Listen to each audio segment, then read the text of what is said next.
ఇంట్లో ట్రై చేయండి, చాలా తీగుంది, సూపర్ ఉంది. ట్రై చేయండి ఇంట్లో. వాటర్ మిలన్ లైట్ గా స్పైస్. ఏం చేస్తున్నావు? పప్పు గుత్తితో అదే పప్పు చేస్తున్నావు.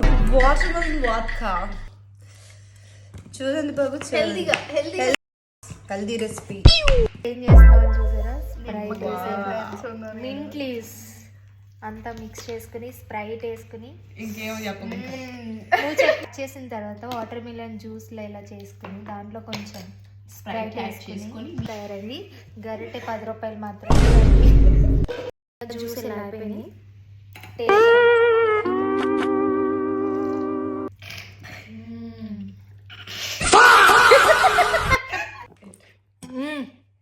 సూపర్ ఉంది. వాటర్ మిలన్ ఇలా జ్యూస్ చేసేసుకుని కొంచెం ఇంగ్లీ స్ప్రైట్ యాడ్ చేసుకుని ట్రై చేయండి. Healthy water melon juice ready. మా ఇంట్లో స్ట్రా లేదు, అందుకే ఇలా తాగేస్తున్నాం.